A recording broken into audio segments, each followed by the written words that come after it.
Soy Diego, el R3 de Nefro, para los que no me conozcáis. Y hoy vamos a hablar de la intoxicación por litio a propósito de un caso clínico que vamos a presentar. Es un poco el índice que voy a seguir, caso clínico, un poco de manejo del tratamiento con litio, intoxicación aguda y unas conclusiones. ¿Por qué hablar del litio? Bueno, pues comentar que el tratamiento con litio es una terapia ampliamente extendida de forma crónica en ciertos trastornos psiquiátricos, que luego comentaremos, que como características tiene un perfil de seguridad que no nos va a convencer demasiado, sobre todo a los nefrólogos. La condición de intoxicación aguda tiene una gravedad que puede ser potencialmente letal y, de acuerdo a nuestra experiencia, pues no tenemos claro si puede que estemos en un repunte en las fechas recientes en cuanto a casos de intoxicación. El caso que presentamos es un varón de 68 años, sin alergias conocidas, catalogado de un síndrome depresivo con episodios psicótico-maníacos, posible parkinsonismo inducido por fármacos, un déficit de alfa-1-antitensina, seguimiento por neumología, y una enfermedad renal crónica estadio 4, probablemente secundaria a nefritis tubulointestinal crónica, cuya última revisión y única revisión en consulta de ERCA fue 3 meses antes del caso que se expone.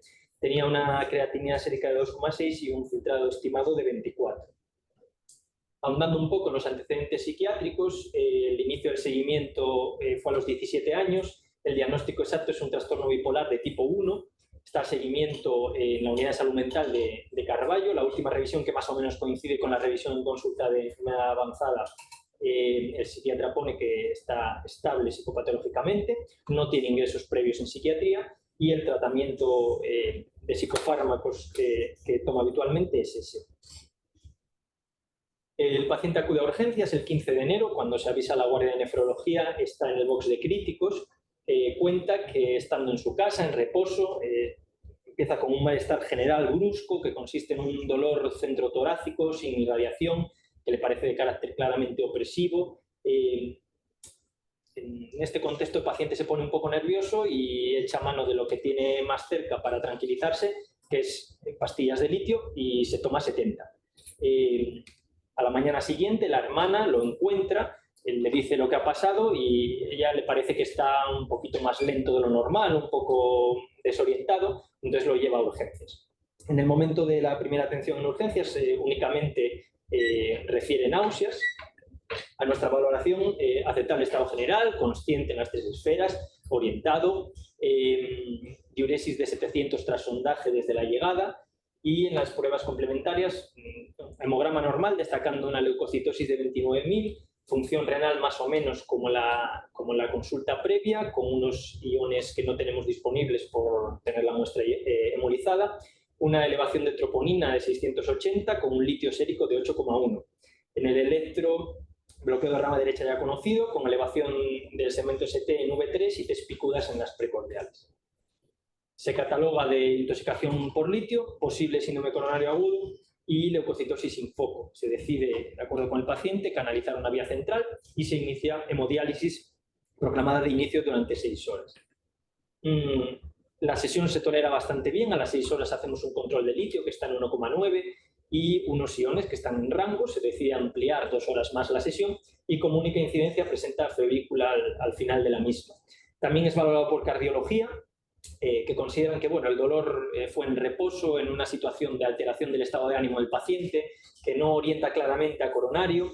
Los marcadores de enzimas cardíacos se elevan hasta 978 y les parece que es en contexto de un deterioro de función renal, intoxicación por litio, le hacen un eco en el que no se evidencia ninguna patología estructural y, por tanto, con todo esto ingresa en medicina interna. Los días siguientes se nos realiza una consulta para seguimiento. Estos son los niveles de litio al día siguiente y a las 48 horas. Se decide realizar otras 2 sesiones de hemodiálisis de 4 y 3 horas.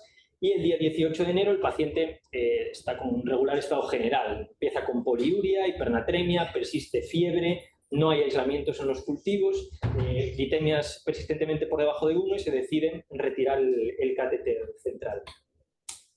En los días sucesivos la evolución es tórpida, se aísla un epidérmidis en la punta de catéter, el paciente continúa empeorando el estado general, sobre todo a nivel de estado mental y nivel de conciencia, persiste fiebre sin otros aislamientos y finalmente es exitus el 4 de febrero. ¿Para qué se usa el litio? Pues principalmente se utiliza para un trastorno psiquiátrico que es el trastorno bipolar. ¿Es suficientemente importante como para que los nefrólogos dediquemos un rato de nuestra sesión a hablar de él? Bueno, pues yo pienso que sí, sobre todo porque tiene una prevalencia del 2,4%, varía según los países, pero más o menos la media está por aquí. Para que nos hagamos una idea, la prevalencia de insuficiencia cardíaca en España no llega al 2%. Es una condición lo suficientemente prevalente y que además tiene unas características que la hacen importante.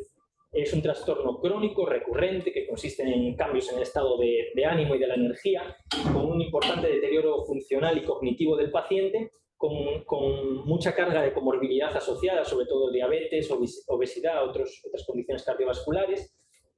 Además, una importante causa de discapacidad en jóvenes, la segunda enfermedad, según la OMS, que más bajas laborales genera, porque hay que tener en cuenta que además afecta en su mayor proporción a población activa, con un riesgo muy alto de mortalidad por las comorbilidades que comentaba, también por suicidio, porque aumenta 20 veces el riesgo suicida respecto a la población general. De hecho, el 15% de los pacientes bipolares se considera que mueren por suicidio.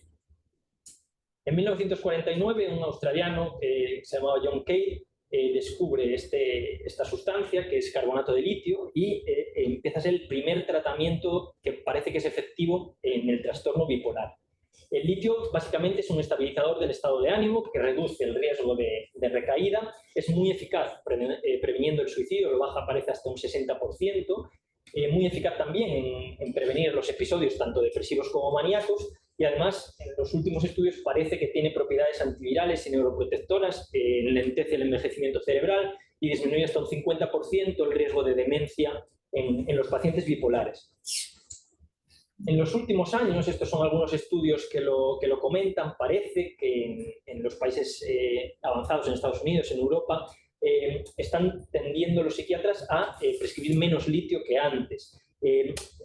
Barajan en los estudios diversas causas de esto. Primero, el litio tiene un inicio de acción bastante lento, es algo parecido a los antidepresivos, tiene escaso marketing farmacéutico, entonces están apareciendo nuevos fármacos como antipsicóticos de última generación, antipiléticos, que también se pueden usar en el tratamiento bipolar, y parece que con eso estamos desprescribiendo el litio. Y lo más importante, que los pacientes tienen miedo a los efectos adversos por el estrecho rango terapéutico que comentaba, el perfil de seguridad subóptimo del litio. La tasa de adherencia al trastorno bipolar es de menos de un 35%, pero los efectos adversos también son un motivo muy importante para que los propios médicos no prescribamos el litio. De hecho, en este estudio que se hizo en España, en una encuesta a los psiquiatras españoles, hasta el 60% decían que la principal razón para no poner litio en paciente era el miedo a los efectos adversos que podía conllevar. Aún así, si buceamos un poco en la literatura y en estudios recientes y en las nuevas guías, pues podemos ver en todas que el litio sigue siendo el tratamiento de elección, el gold estándar en el tratamiento del trastorno bipolar, porque no hay ningún tratamiento que haya demostrado tanta eficacia en reducir el suicidio, las recaídas, etc.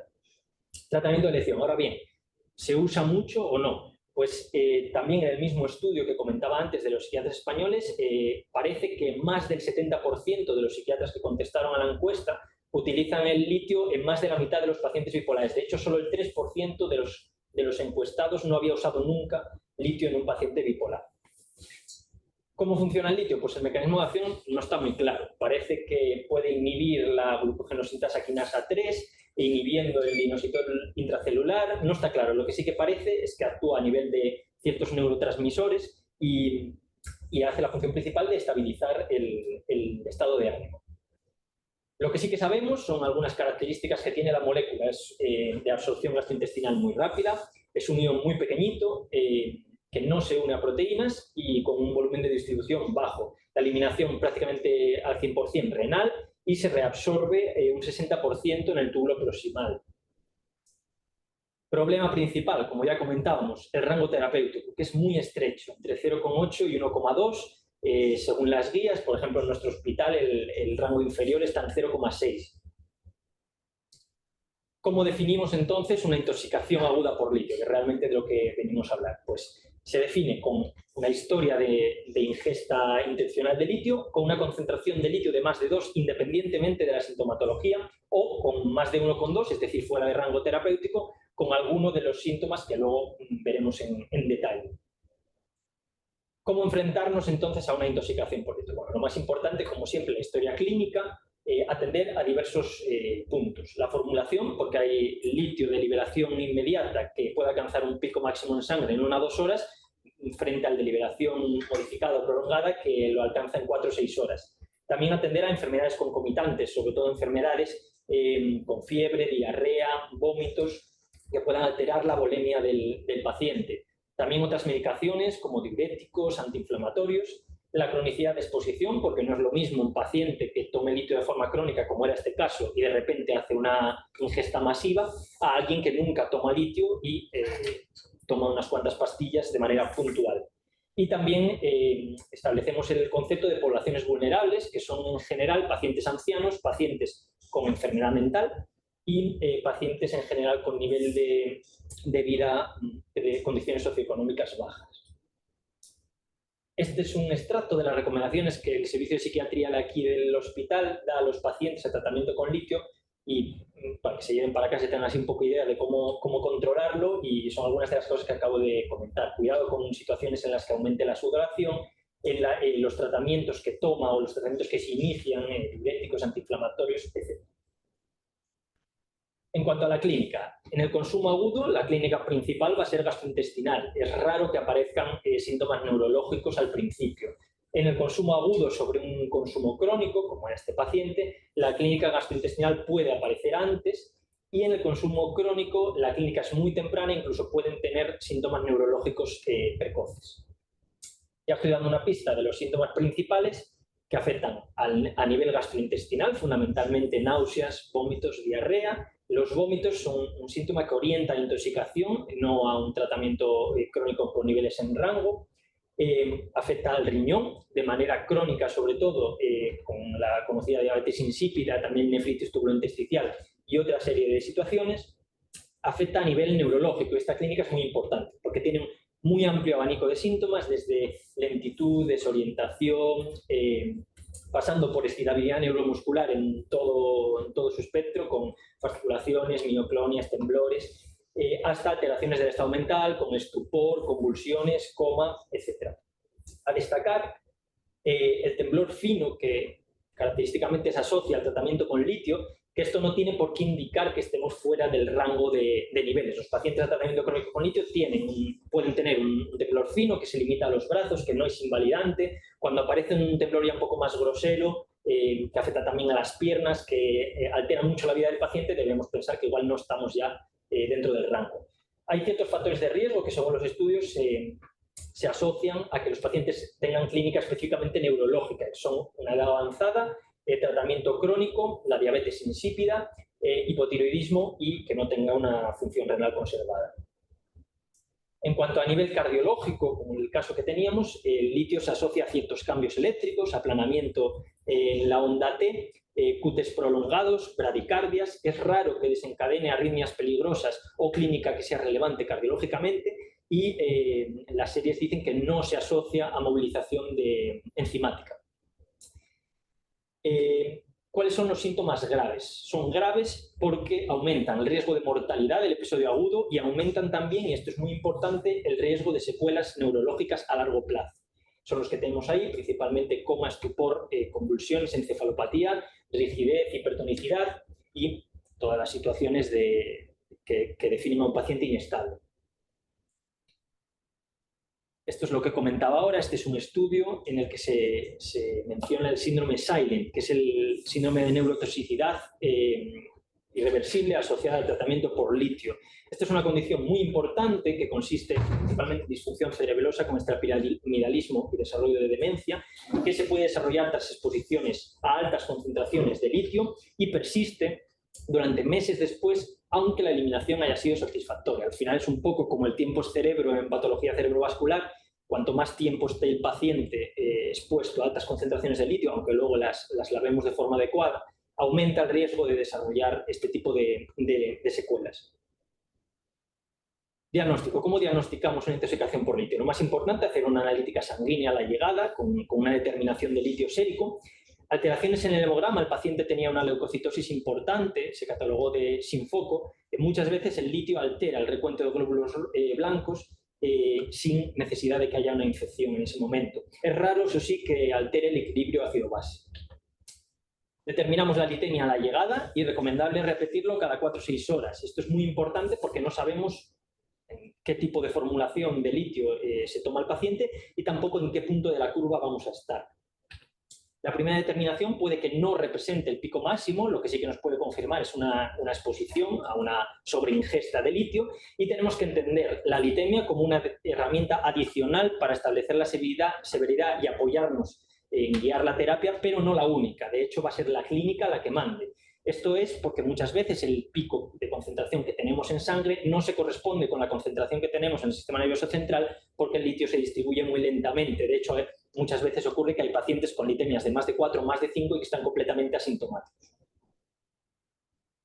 Diagnóstico diferencial, bueno, obviamente muy amplio, con toda la patología y todos los síntomas que acabo de comentar. En general, en pacientes del espectro psiquiátrico tenemos que tener en cuenta 3 entidades, que son el síndrome serotoninérgico, que fundamentalmente consiste en alteraciones del estado mental, con hipertonía, hipertensión, agitación, porque además de que algunos medicamentos, el paciente también puede estar con ese tipo de medicaciones, el litio, una intoxicación por litio, puede desencadenarlo también. El síndrome neuroléptico maligno, aunque aquí en teoría la exploración física nos lo va a distinguir más, se caracteriza más por rigidez. Y, muy importante, el cese agudo de consumo de alcohol o benzodiazepinas, porque la deprivación nos produce hipertensión, taquicardia, alteraciones del estado mental, convulsiones, etcétera, que se pueden camuflar un poco y muchas veces estos pacientes también tienen historia de abuso de este tipo de sustancias, ¿no? ¿Cuáles son los objetivos del tratamiento de la intoxicación aguda? Pues fundamentalmente disminuir la mortalidad y prevenir el silent y todo el tipo de secuelas a largo plazo que pueden presentar los pacientes. ¿Cómo lo vamos a hacer? Lógicamente intentando bajar la concentración de litio mediante una hidratación intensiva y eliminación tanto renal como gastrointestinal. El primer enfoque es un enfoque general de ABCDE más tratamiento de soporte. Son pacientes que en muchas ocasiones, como en el caso que presentamos, pues, llegan a urgencias bastante malos, con alteración del estado mental, agitados, que entran por críticos. Luego una hidratación intensiva. En general se recomienda que sea intravenosa, con suero fisiológico, empezar a un ritmo más bien ligero. Buscar la eubolemia, incluso mantenerla, aunque el paciente esté eubolémico, incluso mantenerla, aunque el paciente esté en hemodiálisis, lógicamente controlar mediante sondaje, controlar las pérdidas urinarias, hacer controles iónicos por las alteraciones que pueda haber, sobre todo en el sodio. Descontaminación gastrointestinal, que este sí que es en situaciones muy concretas porque el paciente tiene que estar despierto y asintomático y en una franja de tiempo desde la sobreingesta que muchas veces, como en el caso que presentábamos, pues no se cumple, digamos tanto. Y la hemodiálisis. La hemodiálisis es el tratamiento de elección, como decíamos antes, por las características de la molécula. Es una molécula que se dializa bien, se eliminan 70 a 170 mililitros por minuto frente a 10-40 mililitros que puede eliminar una persona con función renal conservada y en torno a 15 mililitros que se puede conseguir con la diálisis peritoneal. Ahora bien, ¿cuándo? Es decir, ¿a quiénes y cuánto y cómo dializamos? Estas son las recomendaciones que hace UpToDate en la última revisión de hace unos meses de los candidatos a hemodiálisis, los que deberíamos ofrecerles la hemodiálisis. En resumen, son estas que pongo aquí. Sintomatología de intoxicación grave, los síntomas que puse antes en la tabla de graves, independientemente del litio. Da lo mismo, aquí manda la clínica. Litemia de más de 4, con una función renal que no esté conservada, generalmente dicen con filtrado glomerular de menos de 45, y sugieren siempre que haya una litemia de 5, punto, nada más, y cuando consideremos que el tiempo para bajar el litio por debajo de 1 con un manejo óptimo sea de hasta 36 horas. Ellos ponen unos quinteles según el filtrado estimado, de más de 1,8, más de 2,2, pero bueno, este es un poco más complicado de abordar de forma así aguda. ¿Y cuánto tiene que durar la sesión? Antiguamente en los estudios comentaban que con una sesión de hemodiálisis más bien larga se conseguía conseguir el control de las concentraciones de litio. Ahora los expertos en los últimos estudios ya comentan que casi siempre hace falta hacer por lo menos 2 sesiones, deberíamos hacerla hasta conseguir glicemias por debajo de 1, conseguir una mejoría clínica si es que el paciente está sintomático, y al menos 6 horas. El problema del litio es que se equilibra muy lentamente las concentraciones de dentro y de fuera de la célula. Cuando paramos la diálisis, la concentración intracelular difunde al compartimento extracelular y se produce un rebote, que normalmente es máximo en torno a las 6 horas. Por eso lo que comentaba antes de repetir las glicemias las primeras 48 horas cada 4 o 6 horas, para adelantarnos a esto y ver si necesitamos una sesión adicional. Precauciones que deberíamos tener en cuenta. Uno, los síntomas compatibles con toxicidad por litio recomiendan todas las vías que el paciente esté monitorizado, por lo menos pues, hablar con los médicos de críticos, no dejar al paciente en observación de cama, que igual no es el sitio donde mejor controlado pueda estar. Y cuando hay sintomatología grave, hablar con la unidad de cuidados intensivos, por lo menos para una primera valoración. Este es un estudio que quería comentar, que es de los compañeros del Ramón y Cajal. Hicieron un estudio retrospectivo durante 4 años y pico, vieron las intoxicaciones por litio que tenía. Comentan que casi la mitad de las intoxicaciones por litio se asociaban a otros procesos, otras enfermedades, como comentaba, que el paciente pueda tener de forma aguda, que más del 70% de las intoxicaciones son consideradas leves, que ellos lo consideran por litemia, y la densidad de incidencia era de 1,7 por cada 100 pacientes sanos. Comento esto porque el área sanitaria de Coruña tiene más o menos la misma población asistencial que el área del Ramón y Cajal, en torno a 550.000 habitantes. Y si hacemos los cálculos, ellos tenían 70 intoxicaciones en esos más o menos 4 años, pues podemos ver que, aunque no es una patología, una situación que veamos todos los días en las urgencias, sí que puede ser que se nos escapen muchas intoxicaciones leves, el 70% eran leves, que no lleguemos a verlas y que tenemos que estar preparados para atender por su potencial gravedad. Por eso desarrollamos desde el servicio de nefrología un protocolo de intoxicación por litio para tener los pasos según la evidencia científica que hay ahora mismo, los pasos oportunos que deberíamos dar. Como conclusión, es decir, que el litio como tratamiento crónico aún hoy en día sigue siendo el tratamiento de elección en el trastorno bipolar, que es una condición muy frecuente, y que el principal inconveniente pues, es ese margen terapéutico, ese manejo complejo que tiene. La intoxicación por litio es una entidad poco frecuente, pues, como comento, entre interrogaciones lo de poco frecuente, pero con una potencial gravedad muy alta. La sintomatología es muy inespecífica, puede afectar a muchos órganos, y el tratamiento de elección en casos graves es la hemodiálisis, con ciertas peculiaridades en el manejo que ya hemos comentado. Es muy importante realizar una aproximación y manejo a la intoxicación por litio correcta, rápida, porque va a disminuir tanto la mortalidad en el propio episodio como el riesgo de lesiones a largo plazo, que también. Nada más.